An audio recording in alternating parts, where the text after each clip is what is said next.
नमस्कार किसान भाइयों, आप सभी का स्वागत है हमारे यानी आपके अपने चैनल किसान भारती टीवी में। मैं शुभम सिंह आपका होस्ट आपका स्वागत करता हूं हमारे चैनल में।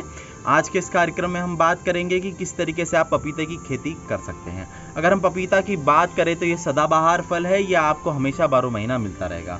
सबसे कम समय में और सबसे ज़्यादा फसल देने वाला ये इकलौता अपने आप में पेड़ है, फसल है, जो कि काफ़ी जल्दी तैयार हो जाती है और आपको इससे काफ़ी ज़्यादा मुनाफा मिल सकता है।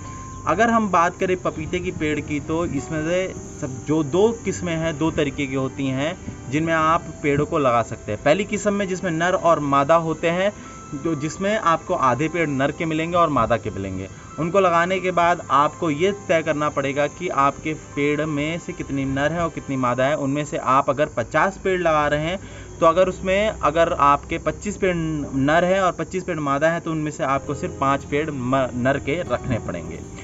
ऐसी किस्में हैं पूसा, नाडिया, पूषा, इंदिरा, पपीता 12 और 2। ये जो किस्में हैं ये काफ़ी ज़्यादा प्रचलित है। उसी के साथ पंतनगर की पपीता 1 और 2 भी किस्में काफ़ी ज़्यादा प्रचलित हैं।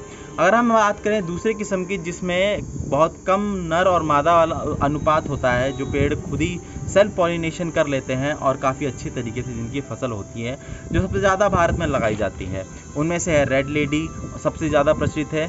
और रेड लेडी की अगर हम खास बात ये बताएं कि ये सबसे ज़्यादा और सबसे बड़ा फल होता है जो पैदा होता है और इसके अंदर से गूदा जो होता है वो हल्का लाल कलर का होता है, इसीलिए इसका नाम रेड लेडी पड़ा है। आकाश सूर्य जो दूसरी ब्रीड है जिसको आप लगा सकते हैं, और उसके बाद कि ये सबसे प्रमुख ब्रीड है जिनको आप इनको लगा सकते हैं। और हम लगाने का फसल चक्र की बात करें तो 15 सितंबर से लेकर आप 15 अक्टूबर के बीच में आप इनको लगा सकते हैं। उससे पहले आपको 2 महीने पहले इनकी पौध तैयार करना शुरू कर देना पड़ेगा। आप इनकी पौध नर्सरी में तैयार कर सकते हैं, आप पॉली हाउस में तैयार कर सकते हैं, क्योंकि जब आप पौध तैयार करने का समय स्टार्ट होगा अक्टूबर और सितंबर में लगाने वाली फसल का, तो उस समय देश में बारिश का मौसम होगा। जब आप पौध तैयार करेंगे उस समय नमी ज़्यादा होती है और उस समय सफ़ेद फ्लाई का यानी कि वाइट फ्लाई का सबसे ज़्यादा प्रभाव होता है, जिससे आपकी पौध में जड़ सलन और तना गलन की समस्या शुरू हो जाती है। इसीलिए आप इसको पॉली हाउस में या फिर नेट हाउसिंग के अंदर करें ताकि कीटों का ज़्यादा प्रभाव ना हो, आपको ज़्यादा से ज़्यादा नुकसान ना हो और आप अपने नुकसान की भरपाई कर सकें।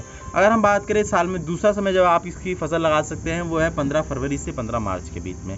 इस समय आप इसकी फसल लगा सकते हैं और अपनी आमदनी कर सकते हैं। और इनकी फसल लगाने से पहले आपको 2 महीने पहले इनकी नर्सरी तैयार करना शुरू कर देना पड़ेगा। हमारे पपीते के पेड़ में सबसे ज़्यादा प्रभाव होता है वायरस का। कभी कभी आपने देखा होगा पपीते के फल में गोल गोल से धब्बे बन जाते हैं जिनमें कालापन आ जाता है, वो वायरस की वजह से होता है जो वाइट फ्लाई से आता है। इससे बचने के लिए आप बेबिस्टीन 1 ग्राम प्रति लीटर में मिला के डाल सकते हैं।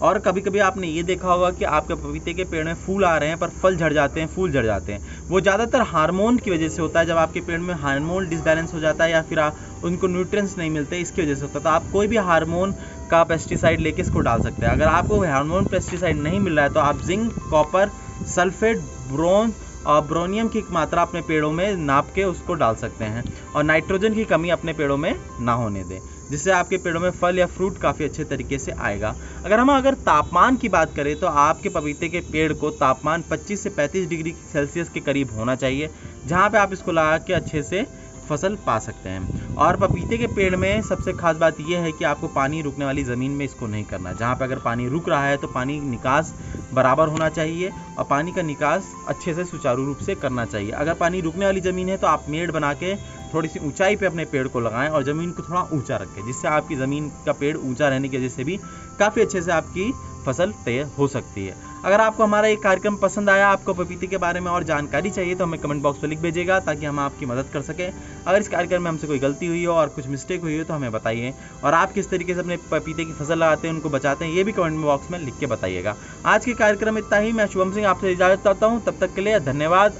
घर से निकले अपनों का ख्याल रखिए, अपना ख्याल रखिए, मास्क ज़रूर लगाइए, क्योंकि 2 गज की दूरी, मास्क है ज़रूरी और देश में महामारी का दौर चल रहा है। देश को बचाइए, अपने आप को बचाइए। धन्यवाद। जय भारत।